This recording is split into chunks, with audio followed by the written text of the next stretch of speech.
Oke, kali ini kita bakal ngebahas sebuah ide yang kuat banget dari buku Kitab Ilmu Vibrasi.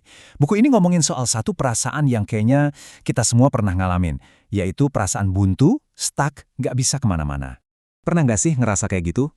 Rasanya tuh semua pintu ketutup, semua yang dicoba gagal, dan kita bingung banget harus ngapain lagi. Nah, perasaan terjebak inilah yang jadi titik awal pembahasan kita. Jadi yang nulis buku ini, Arif Rahutomo, dia nggak cuma ngomongin teori kosong loh. Dia nulis ini semua dari pengalaman pribadinya yang, wah, pahit banget. Kisahnya ini yang jadi fondasi dari semua gagasan soal ilmu vibrasi. Coba deh kita bayangin situasinya. Gagal masuk perguruan tinggi negeri itu sampai 3 kali.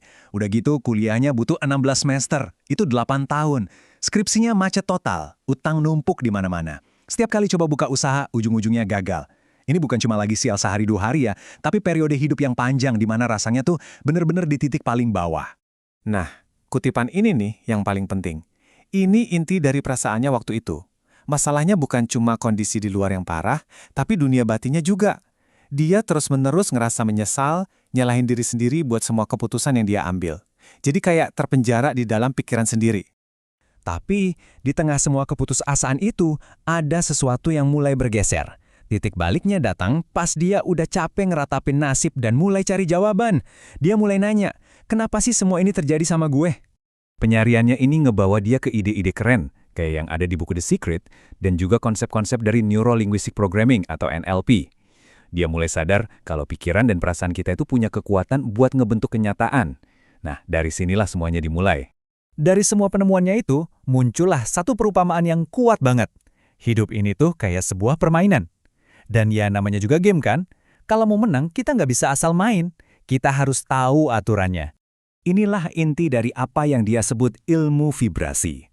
Ini bukan soal sihir atau hal gaib ya, ini lebih ke pemahaman bahwa ada hukum-hukum alam semesta yang bekerja di belakang layar. Kenyataannya, hidup kita itu nggak terjadi secara acak, tapi merespons vibrasi atau energi yang kita keluarin.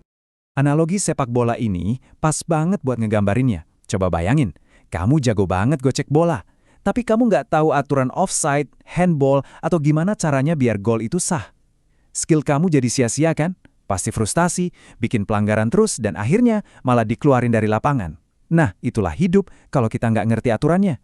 Sebaliknya, kalau kita tahu aturannya, skill kita jadi berguna, dan kita bisa nyusun strategi buat menang.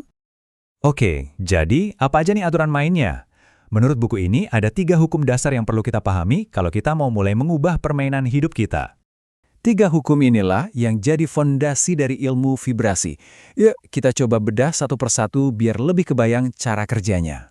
Yang pertama, dan mungkin yang paling sering kita dengar, hukum tarik-menarik. Sederhananya gini, apapun yang kita fokusin di pikiran kita, entah itu hal baik atau buruk, ya itulah yang akan kita tarik ke dalam hidup kita.